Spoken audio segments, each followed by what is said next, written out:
ॐ अज्ञानतिमिरान्धस्य ज्ञानञ्जनशलाकया चक्षुरुन्मिलितं येन तस्मै श्रीगुरुवे नमः। भगवते वासुदेवाय ॐ नमो भगवते वासुदेवाय ॐ नमो भगवते वासुदेवाय।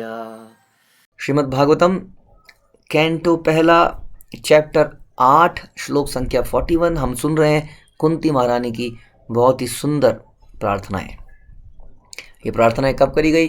जब कुरुक्षेत्र के युद्ध के बाद भगवान रथ पर सवार होकर अपने द्वारका धाम में वापस जा रहे थे, तो कुंती महारानी 5 पांडवों के साथ वहाँ पर आई और भगवान से ये प्रार्थनाएं करने लगी कि पहले तो आप थे जब ये सारी समस्याएं थी, अब तो हम राजा बन चुके हैं, ये सारे हमारे दुश्मन हो चुके हैं, अब आप जा रहे हैं। आप थे तो नगर में सारी समृद्धि थी। समृद्धि को डिफाइन करती हैं कि पेड़ों में फल लगे हैं, नदियों में पानी है, खेतों में अन्न लगा हुआ है, तो समृद्धि है। तो हमने डिस्कस किया था कैसे फैक्ट्रियों के बढ़ने से, जीडीपी से, इस चीज़ों से वास्तव में समृद्धि ये नहीं है, क्योंकि जीने के लिए इनमें से कुछ भी नहीं चाहिए। हाँ, तो इस प्रकार से ये सारी संप्रदाएं हैं क्योंकि आप हैं, यानी कि कृष्ण को पसंद करते हैं, तो सारी चीज़ें खान पान बना रहता है। ज़रूरी नहीं है कि भगवान के भक्त के पास बहुत सारा पैसा हो, लेकिन हमने भगवान के भक्तों को भूखे मरते नहीं देखा, हमने भगवान के भक्तों को एकदम बढ़िया से देखा है।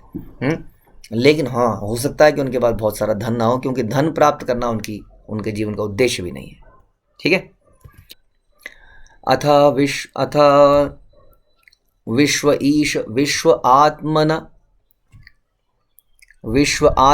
विश्वमूर्ते स्वकेशु में स्नेहपाशम इमं छिन्धि दृढ़ं पांडुषु वृष्णिषु।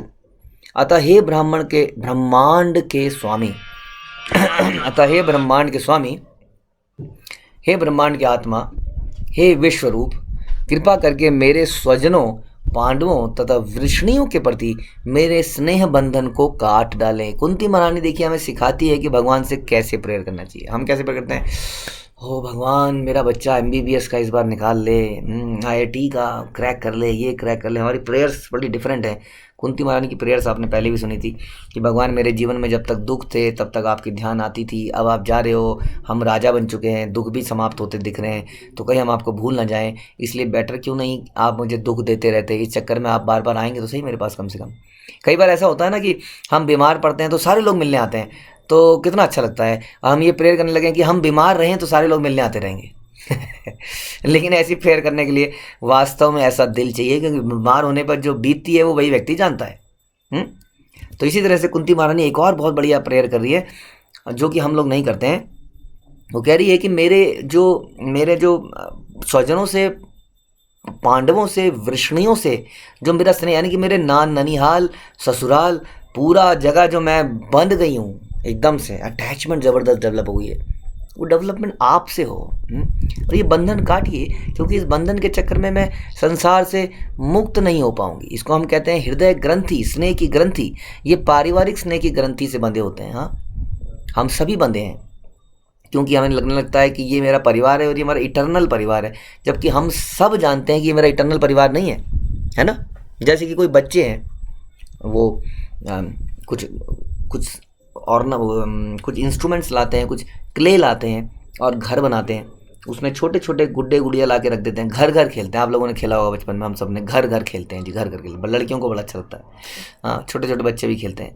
तो हम घर घर खेलते हैं, उसमें कुछ मम्मी पापा सब कुछ रखते हैं, कुछ रखते हैं ना। हम वो सोचने लगते हैं यही हमारा घर है, और आके कोई लड़के जनरली थोड़े से दिमाग से, बचपन में ऐसे होते आए, उन्होंने घर को मारा, एक हाथ हमारा तोड़ दिया, और वो बेचारी रोने लगी, इसने मेरा तोड़ दिया। वो उसको अपना परिवार मान लेती है। हम उसको समझाते हैं, अरे ठीक है, फिर बना लेना, क्या दिक्कत है। उसी तरह से जिस परिवार में हम लोग हैं, हम उसको अपना इटर्नल परिवार मानते हैं, जबकि हम जानते हैं कि इस परिवार के साथ हमें हमेशा नहीं रहना है। या तो ये लोग चले जाएंगे या हम चले जाएंगे, हाँ, कोई तो चला ही जाएगा। इसको स्नेह ग्रंथि कहते हैं, जो हमारे लगी होती ग्रंथि, फंसी हुई गांठ, एक गांठ लगी हुई, स्नेह की गांठ।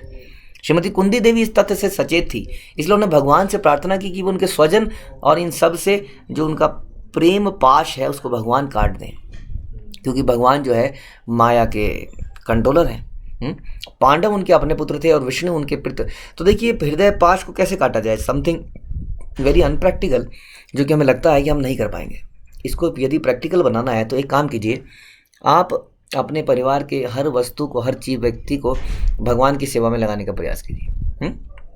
इस प्रकार से, क्योंकि practically it is not possible कि हम उनको छोड़ दें, और न ही ऐसा संतों और आचार्यों ने हमें बताया है कि छोड़ दें। कैसे ग्रंथि खत्म हो, let's use them also in the service of Krishna. यदि वो भगवान की सर्विस में जा रहे हैं, कुछ कर रहे हैं, तो लेट्स प्रमोट देम। हम जनरली माँ बाप क्या करते हैं, जब बच्चा मंदिर जाने लगता है या प्रवचन सुनता है तो उसका दिमाग खुलने लगता है, तो जनरली रेस्ट्रिक्शंस हमने देखे हैं आते हुए, नहीं नहीं नहीं, इतना क्यों जाना है, इतना क्यों करना है, रहने दे, बस मन कर दे। सबको डर लगता है। नहीं तो कोई किसी के परिवार को ऊपर लोग बताता है, अरे ज़्यादा मत भेजो अपने बच्चों को, ये ब्रह्मचारी बना देंगे, ब्रह्मचारी छूट देगा, तुम्हें पूछना बंद कर देगा। कोई कहता है जी अपनी पत्नी को छोड़ देगा, छोड़ दो, हाँ मत भेजो, इसको कौन भेज रहे हो, क्या कर रहे हो आप। इस तरह की बातें जनरली आती हैं। तो हम क्या करें, let's encourage our children, participate कीजिए। हाँ, it is a glorious thing अगर हमारे बच्चे ब्रह्मचारी बने, तो हम इतने लकी नहीं है, भूल जाइए इस बात को। ओनली लकीएस्ट और द लकीएस्ट पेरेंट्स होते हैं जिनके ब्रह्मचारी बच्चे होते हैं। इसलिए हम ऐसे लगी तो बहुत ही रेयर सिनेरियो है, रेयरेस्ट और द रेयर सिनेरियो है जिसमें कोई ब्रह्मचारी बनता है। इसलिए हम लोग बिल्कुल भी इतने लकी नहीं हैं। लेकिन लेट्स प्रमोट देम। क्या होता है कि यदि हम बच्चों को ब्रह्मचारी बनने के प्रमोट करें, तो मैं बता रहा हूँ कितना भी प्रमोट कर लीजिए, वो शादी जरूर करेगा फिर भी। हम अपना एक्सपीरियंस बता रहे हैं। लेकिन इस चक्कर में क्या होगा, कम से कम वो 20-25 साल बड़े प्योरिटी से बिताएगा। धीरे धीरे जब वो 17, 18, 19, 20 में पहुंच रहा होता है, तब उसके दिमाग में आता है, नहीं नहीं, अब पापा को बोला था ब्रह्मचारी बनूंगा, लेकिन ये तो बड़ा मुश्किल लग रहा है, कैसे हो पाएगा, मेरा मन है शादी कर लूँ, कुछ बच्चे हों। है ना, बच्चों का नेचुरली उनके हृदय में आने लगता है जब वो बड़े होने लगते हैं। तो कोई प्रॉब्लम नहीं है इसमें, अगर उनके हृदय में ऐसा भी आ रहा है तो। लेकिन कम से कम वो 20-25 साल तो शुद्धता से बिताएगा, यदि उसके दिमाग में ये होगा कि मुझे ब्रह्मचारी बनना है। नहीं तो वो तो 15 साल से, 14 साल से, 13 साल से पता नहीं क्या क्या करने लगेगा। आप जानते हैं स्कूलों में क्या क्या होता है आजकल। तो इसलिए लेट्स प्रमोट आवर चिल्ड्रन, जब वो भक्तिमय चीज़ों में आगे बढ़ें, जब वो जप करने लगे। हमने देखा है कि कई बार बच्चे जप करने लगते हैं, पढ़ लिया तूने, होमवर्क कर लिया तूने, पेपर में कितने नंबर आए थे। तो बच्चा जैसे ही जप उठाता है तो उसको लगता है जब उठाते ही ये पढ़ाई की बात करती है, तो भैया साइड में करो ना, तो जब उठाएंगे ना पढ़ाई की बात करेगी। तो हम सोचते हैं कि this is the last thing to do, पहले पढ़ ले, पहले ये कर ले, फिर वो कर ले, फिर डे एंड में अगर समय बचेगा तो माला कर लियो। तो इस तरीके से हम लोग गलत कर रहे हैं, इस तरीके से हम अपने परिवार को भोग रहे हैं। तो हृदय ग्रंथि कहा जाएगा यदि हम उसको प्रमोट करें। नहीं, the first day, first activity you have to do is chanting of the holy name of Krishna. पहला काम ही आपको ये करना है। यदि हम इस तरह की बात सिखाएं अपने बच्चों को, तो वो हृदय ग्रंथि आपकी अपने आप ही सुलझ जाएगी, काटनी नहीं पड़ेगी। मैं तो कहता हूँ सुलझ जाएगी। हाँ, हृदय ग्रंथि को काटना नहीं पड़ेगा। काटना तो एक तरह से त्यागना हो गया, आप उसको सुलझा सकते हैं। बट ऑल आई नो कि कईयों के बच्चे बड़े हो गए हैं, कईयों के घर में ऐसा माहौल है, कई माताएं हैं उनके घर में चलती नहीं है क्योंकि पति भी हैं और बहुत कुछ है, तो थोड़ी समस्या है। हाँ, तो फिर भी जितना हो सके आप प्रयास कीजिए कि अपने परिवार के जनों को, कई बार पत्नी नहीं करने देती है, पर पति चाहता है कि उसको एंगेज करें, तो जितना हो सके उनको इस सेवा में लगाइए और इस हृदय ग्रंथि को समझिए, जो कुंती देवी की रिक्वेस्ट है कि मैं अदरवाइज इसी मोह माया में फंस जाऊंगी। श्रीमती कुंती देवी की इच्छा थी कि श्री कृष्ण उनके पुत्रों पांडवों के साथ रहें। हाँ, ऐसा वो चाहती थी। वास्तव में हमारी अटैचमेंट किससे होनी चाहिए, हमारी अटैचमेंट भगवान से होनी चाहिए। क्योंकि भगवान के साथ हमारा संबंध कभी टूटता नहीं है, ये परिवार का संबंध टूट जाता है, फिर नया परिवार बनता है, फिर नए परिवार में नए रिश्ते बनते हैं, है ना। फिर घर में नई बहू आती है, फिर उससे रिश्ता बनता है, फिर हम सास बनते हैं, फिर हम धीरे धीरे मर जाते हैं, फिर नई जगह पैदा होते हैं, फिर नई जगह नए घर को समझते हैं, वहाँ के नए सिस्टम को समझते हैं, फिर से शादी होती है, फिर से बहू आती है। हाँ, तो बार बार रिश्ते बनते टूटते रहते हैं, लेकिन भगवान के साथ रिश्ता हमेशा रहता है। तो इस तरह से वो प्रार्थना कर रही हैं कि कैसे मेरे अंदर आप ये भाव डालिए कि मैं आपसे अटैचमेंट पैदा कर पाऊँ, ना कि इस परिवार से। और मैंने आपको बता दिया कि परिवार से अटैचमेंट में कोई प्रॉब्लम नहीं है, यदि आप परिवार को भगवान की सेवा में लगाते जाओ, कोशिश करते जाओ। बल्कि मैं तो कहूँगा परिवार से अटैचमेंट पैदा कीजिए, इतनी अटैचमेंट पैदा कीजिए कि आप बोलें तो मना ना कर पाए। आप अपने बच्चे से, अपने हस्बैंड से, या हस्बैंड अपनी वाइफ से इतना प्रेम संबंध बनाए कि वो बोलें तो मना ही ना कर पाए और तुरंत उसकी बात मान के भक्ति के रास्ते में आ जाए। अब बताइए, आम के आम और गुठली के दाम। आपने उस पारिवारिक संबंध को भी, जो कि आपके लिए अदरवाइज काटना बड़ा मुश्किल था, आपने उसको भगवान की सेवा में लगा दिया। This is what you can do. श्लोक संख्या 42। त्वयि में अनन्य विषया मति मधुपते आस्कृत रतिम उद्धतात् अद्धा गंगा इव ओघम उदन्वती। हे मधुमती, जिस प्रकार गंगा नदी बिना किसी व्यवधान के समुद्र की ओर बहती है, उसी प्रकार मेरा आकर्षण अन्य किसी और ना भटकर आपकी ओर निरंतर बना रहे। देखिए पिछले श्लोक और इस श्लोक में क्या रिलेशन है कि उन्होंने कहा कि मेरी हृदय ग्रंथि कट जाए, लेकिन मेरा स्नेह किससे बन जाए? आपसे बन जाए। हाँ, कैसा बने? जैसा कि गंगा नदी का है, जो कितने भी व्यवधान आती है लेकिन वो अपना रास्ता बनाती है और तभी शांत होती है जब गंगा सागर में पहुंच जाती है। उसी प्रकार मेरा आकर्षण किसी और में ना बट जाए, आपकी ओर बटा रहे, आपकी ओर ही निरंतर रहे। प्यार बटे ना मेरा, टोटल आपकी तरफ शरणागति रहे। जैसा कि हम देखते हैं वृंदावन की गोपियाँ या जो माता गोपियाँ थी, वो भी अपने बच्चों से उतना प्यार नहीं करती थी जितना कृष्ण से करती थी। वो अपने बच्चों को टिफ़िन देती थी, कुछ कुछ पोटली में बांध के देती थी, गौचारण में आप ये सब खाना, लेकिन बोलती थी इसको कृष्ण को जरूर देना, इसको कृष्ण को, जो हर कोई बोलती थी इसको कृष्ण को जरूर देना। और सारे बच्चे अपनी पिटारी खोलते थे और बेचारे एक कृष्ण और इतने सारे टिफ़िन, और सब खोल खोल के कृष्ण ये तुम्हें खाना पड़ेगा, कृष्ण तुम्हें खाना पड़ेगा, और सब उनको ही खिलाते थे। तो इस प्रकार से सबके अपने बच्चे थे लेकिन सबका स्नेह कृष्ण से था। तो उसी प्रकार से कुंती महारानी मांग रही हैं कि मेरे हृदय में ऐसा हो, क्योंकि जनरली हम भगवान से प्रेम तो करते हैं लेकिन एक लिमिट तक ही करते हैं। जब मैं और मेरे परिवार की बात आती है तो हम थोड़े से, कई बार हमारी प्रेफरेंसेस बदल जाती हैं। जबकि हमने अभी भी डिस्कस किया कि ये परिवार तो न जाने कितनी बार बदल चुका है और भगवान इतने दयालु हैं कि फिर भी हमारे साथ हर जन्म में आते हैं। तो इसलिए वो कह रही है मेरी आसक्ति, मेरा आकर्षण आपसे बने। हमें भी भगवान से ये प्रार्थनाएं करनी चाहिए कि भगवान मेरा आकर्षण आपसे बने। न जाने किस किस चीज़ से मैंने आकर्षण पैदा कर लिया है। पहला आकर्षण अपने शरीर से कर लिया है, दूसरा आकर्षण शरीर से संबंधित वस्तुओं से कर लिया है, और मैं वास्तव में अपने आप को, अपनी रियल आइडेंटिटी को भूल चुका हूँ, और इसलिए मैं आपको भी भूल चुका हूँ। तो मैं अपनी रियल आइडेंटिटी को समझूं कि मैं आत्मा हूँ, और समझूं कि मैं आपका अंश हूँ हे कृष्ण, और आपके प्रति मेरा स्नेह उसी प्रकार बढ़े जैसे गंगा नदी का धारा आपकी तरफ बहती चली जाती है बिना रुके। जीवन में कोई भी सिचुएशन आए, हमारे बहाव जो है भगवान की तरफ वो बहता ही रहे। हम अपने मूड पे डिपेंडेंट ना हो कि आज मेरा मूड अच्छा नहीं है तो आज मेरे से भक्ति नहीं हुई, आज मैंने माला नहीं करी, आज मैंने आरती नहीं करी, आज मूड ठीक नहीं है, या आज घर की परिस्थिति ऐसी है। तो ये हम सब ध्यान रखें, अविरल कैसे बहते चले जाएं जैसे गंगा माता बहती है। तो इस तरह से वो प्रार्थना करती है, बहुत ही सुंदर प्रार्थना करती है। उसके बाद श्री कृष्ण कृष्ण सख वृष्णि ऋषभ अवनी ध्रुग राजन्य वंश दहन अनपवर्ग वीर्य गोविंद गोद्विजसुर अर्तिहर अवतार योगेश्वर अखिल गुरौ भगवन नमते। हे कृष्ण, हे अर्जुन के मित्र, हे वृष्णि कुल के प्रमुख, आप उन समस्त राजनीतिक पक्षों के विध्वंसक हैं जो इस धरा पर उपद्रव फैलाने वाले हैं। आप उनको विध्वंस करने आए हैं, और वास्तव में कुरुक्षेत्र के युद्ध में आपने सबको ध्वंस कर दिया एक प्रकार। लेकिन आप कौन हैं? कुंती महारानी बड़ी सतर्कता से भगवान को मोहित करने के लिए क्या बोलती हैं? हे कृष्ण सखा, हे अर्जुन सखा, हे अर्जुन के मित्र, हे कृष्ण। तो कह रही है देखिए आपके बड़े घने संबंध हैं इन लोगों से, विष्णु कुल के प्रमुख, जो आप इस संसार में राजनीतिक पक्षों को, जो विध्वंस दुष्ट लोगों को मारने आए। आपका शौर्य कभी क्षीण नहीं होता, भगवान का ऐश्वर्य कभी खत्म नहीं होता, बढ़ता चला जाता है।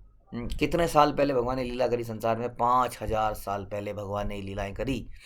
और देखिए हम कहते हैं कि भगवान वृंदावन में आए, व्रज धाम में पैदा हुए, यहाँ पे लीलाएं करी, फिर वहाँ से द्वारका चले गए। मेनली उनकी लीलाएं वृंदावन, ब्रज धाम और द्वारका में रही, और बीच बीच में कुछ कुछ जगह रही। लेकिन उनकी ख्याति न केवल भारत के हर कोने में है बल्कि संसार के हर कोने में भगवान की ख्याति है। इतनी ज़्यादा ख्याति है कि किसी के नाम के लिए आपने लोगों को सड़कों पे चल के कीर्तन करते हुए नहीं देखा होगा। हम्म? भगवान के नाम का कीर्तन विदेशों में, जहाँ लोग अपनी गाड़ी से नीचे नहीं उतरते। यदि आप में से कोई विशेष विदेश गया है तो आपने देखा होगा कि जैसे कि हिंदुस्तान में एक नेचुरल तरीका है कि सड़कों पे चलते हैं सब लोग। हम्म? और कोई पता नहीं कि सड़क में कब कौन आपकी गाड़ी के आगे आ जाए। सब लोग आपको आपकी आपके अपार्टमेंट्स में, आपकी सोसाइटी में टहलते हुए दिखेंगे नीचे। वहाँ पे लोग केवल कारों में दिखते हैं। हम्म? मॉल के आगे हजारों गाड़ियाँ खड़ी होंगी, मॉल के अंदर लोग दिखेंगे आपको। लेकिन सड़कों पे, लेकिन आप देखिए उन्हीं शहरों में सड़कों पे यही अंग्रेज लोग धोती कुर्ता जैसे अजीब से वस्त्र पहन के हरि नाम निकालते हैं। तो कितना अजीब सा लगता है, वो सब देख के ही उनको अजीब से, कौन से प्लेनेट के लोग हैं। जैसे इंडिया में अगर कोई ऐसा करेगा तो समझ में आएगा, हाँ कोई संत पुरुष जा रहे हैं भगवान का नाम ले रहे हैं। वहाँ तो कहेंगे कौन पागल लोग हैं, कर क्या रहे हैं सड़कों पर। सड़कों पे ऐसे चलता है कोई, वो भी नाचता है कूदता है, ऐसे ढोल वोल बजा के चल रहे हैं। तो सोचिए कितना ऐश्वर्य है भगवान का। संसार के हर कोने में आपका शौर्य कभी क्षीण नहीं होता। आप दिव्य धाम के वासी हैं। आप गायों, ब्राह्मणों, भक्तों के कष्टों को दूर करने के लिए अवतरित होते हैं। इसलिए ये सारे लोग हमारे लिए बड़े इंपॉर्टेंट होने चाहिए। कौन? गाय, ब्राह्मण और भक्त। इन्हीं के कष्ट दूर करते हैं। यदि हम भक्तों के, हाँ देखिए इसमें लिखा था कि आप ध्वंसक लोगों का विनाश करते हैं, साथ में बोला आप भक्तों के कष्टों को दूर करते हैं। यदि हम भक्तों को कष्ट देते हैं तो भगवान, ध्वंसक कौन हो गया? हम हो गए। तो भगवान किसको हटाएंगे रास्ते से? हम ही हटा देंगे। ये तो बड़ी खतरे वाली बात हो गई। इसलिए भक्त, गाय और ब्राह्मण, इनकी हमें रक्षा। ब्राह्मण से हमेशा ध्यान रखिए, हमने पूजा पाठ मतलब मंत्रोच्चारण करने वाले ब्राह्मण को हम कभी नहीं कहते हैं। ब्राह्मण वो है जो पठा पाठन यजा याजन, जो प्रचार करता है, हाँ, जो शास्त्रों को पढ़ता है पढ़ाता है। जात ब्राह्मण की बात हम कभी नहीं करते हैं। तो इसलिए से ये भगवान को बड़े प्रिय हैं, इसलिए ये हमें भी बड़े प्रिय होने चाहिए। गाय की रक्षा के लिए हमें हमें प्रयास करने चाहिए। कैसे गाय की रक्षा करी जाए, उनका दूध कैसे बने। सब कुछ इंडस्ट्रियलाइज्ड हो गया है आजकल। वो कल्चर तो नहीं रहा है कि हर व्यक्ति एक गाय अपने घर में रखे। हालांकि बेस्ट चीज़ वही है कि एक गाय हमारे घर में हो, लेकिन अब ये पॉसिबल नहीं रहा शहरों में तो कि ऐसा करा जाए। तो हम कुछ ना कुछ करें, डायरेक्टली इनडायरेक्टली काउ प्रोडक्ट्स को यूज़ करें धीरे धीरे अपनी लाइफ से। हम क्या कहते हैं उसको, जो भी हम लगाते हैं, माताएं जो भी यूज़ करती हैं, या हम भी जो प्रोडक्ट्स की यूज, केयर के प्रोडक्ट्स, सोप, बाथरूम, टॉयलेटरी, इन चीज़ों में कोशिश करें काउ प्रोडक्ट्स को यूज़ करें। तो इस प्रकार से हम लोग अब गायों को घर में झूठा नहीं देना चाहिए कभी भी अपना। लेकिन कोशिश कर सकते हैं कि गाय घर में जो भी है उसको गाय को निकाल के दे सकते हैं, भोग लगा हुआ। इस प्रकार से, और बाकी भक्तों और ब्राह्मणों को की सेवा करने की तो अनलिमिटेड ऑप्शन है आपके पास। खास तौर पे आप यदि प्रचार कार्य में लगें तो उससे भक्तों की बड़ी सेवा होती है, यदि आप प्रचार कार्य में मदद करते हैं तो। क्योंकि भक्तों की संख्या बढ़ती है, जितनी भक्तों की संख्या बढ़ेगी भक्ति करना उतना आसान हो जाएगा। आप देख सकते हैं जितने भक्तों की संख्या बढ़ती है भक्ति करना आसान हो जाता है, जीवन बड़ा आसान हो जाता है। वरना बड़ा मुश्किल है, लहसुन प्याज का खाना ना खाना ही जीवन में इतना मुश्किल हो जाता है। और भक्तों की संख्या बढ़ जाए तो ये काम ऐसा लगता है ये तो कुछ है ही नहीं जैसे। हाँ, इसलिए प्रचार कार्य में मदद कीजिए, ये भक्तों की मदद बहुत बड़ी मदद होगी। इसमें आप भगवान की डायरेक्ट मदद कर रहे हैं। आप में सारी योग शक्तियाँ हैं और आप समस्त विश्व के उपदेशक हैं, गुरु हैं। हाँ, हमें जो गुरु साक्षात रूप में देते हैं वो कृष्ण ही प्रदान करते हैं, या आदि गुरु भी उनको कह सकते हैं। वैसे आदि गुरु बलराम जी को भी कहते हैं, वो भी भगवान का ही अवतार हैं। आप सर्वशक्तिमान ईश्वर हैं, मैं आपको सादर प्रणाम करती हूँ। तो कुंती महारानी जानती थी भगवान के बारे में, कितनी डिटेल में जानती है देखिए। हाँ, आप सर्वशक्तिमान ईश्वर हैं, सारी योग शक्तियों के मालिक हैं, सबके गुरु हैं। आपको भक्त बड़े प्रिय हैं, गाय ब्राह्मण बहुत प्रिय हैं। यानी कि कुंती महारानी बहुत ही इंटेलिजेंट और एक ऐसी लेडी थी जो भगवान की शरणागति थी। वो ऐसी कथाएं बोलती हैं। और उसके बाद कुंती महारानी की इस प्रकार से समाप्त होती है प्रार्थना।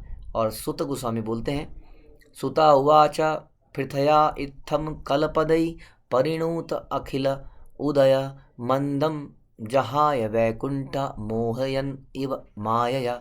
सुत गोस्वामी ने कहा, इस प्रकार भगवान अपने महिमा गान के लिए चुने हुए शब्दों में कुंती के देवी के द्वारा की गई प्रार्थना सुनकर मंद मंद मुस्कुराए। यह मुस्कान उनकी योग शक्ति के समान ही मोहक थी। हाँ, इस प्रकार भगवान अपने महिमा गान के लिए चुने हुए शब्दों, यानी कि भगवान ने सुना, हाँ, सारी ग्लोरिफिकेशन सुना, मंद मंद मुस्कुराए। जैसे हम कई बार बोलते हैं ना कि हमारी कोई तारीफ करे तो अच्छा तो लगता ही है, तो भगवान को क्यों नहीं अच्छा लगेगा। तो लेकिन जो है, जैसा हम कहते हैं ना, हमसे हमारे मुंह से किसी की तारीफ नहीं निकलती, हम्म? हमारे मुंह से सॉरी नहीं निकलता, ऐसा लगता है कि बहुत भारी पत्थर मुंह में डल गया है सॉरी बोलने में। किसी की तारीफ करने को बोल दिया जाए तो समझ में नहीं आता क्या बोलें क्या बोलें, क्या इंसान के अंदर देखा ही नहीं कुछ आज तक अच्छा। हाँ, तो इसी तरह से हमारे मुंह से भगवान की ग्लोरिफिकेशन नहीं निकलती। तो इसकी हैबिट डालिए। कैसे हैबिट डालेंगे? भक्तों की ग्लोरिफिकेशन कीजिए, बहुत मौका मिलेगा। गुरु की ग्लोरिफिकेशन कीजिए और भगवान की ग्लोरिफिकेशन कीजिए। इस प्रकार से भगवान बड़े प्रसन्न होंगे। लेकिन हृदय से कीजिए, दोगलापन मत कीजिए, क्योंकि भगवान आपके और मेरे हृदय में बैठे हैं, वो जानते हैं कि झूठ बोल रहा है। हृदय में कुछ और है, मुंह में राम बगल में छुरी। इसलिए बड़े ही शुद्धता से भगवान और भक्तों की हृदय से ग्लोरिफिकेशन कीजिए, गुणगान कीजिए, जैसा कुंती महारानी ने किया। कुंती महारानी से गुणगान करने के तरीके सींचिए, कैसे उसने भगवान की शक्तियों के बारे में बताया, भगवान को क्या पसंद है क्या नहीं पसंद है, कि ऐसे बताया कि आप ही की वजह से सब कुछ हुआ है, आज तक जो भी हुआ है। उनके सौंदर्य के बारे में बखान किया, यानी कि हर चीज़, उनके रूप के बारे में बोला, उनके गुण के बारे में बोला ना, हर चीज़ के बारे में बोला। तो इन प्रार्थनाओं से हम यही सीखते हैं। ग्रंथराज श्रीमद् भागवतम की जय, श्रील प्रभुपाद की जय।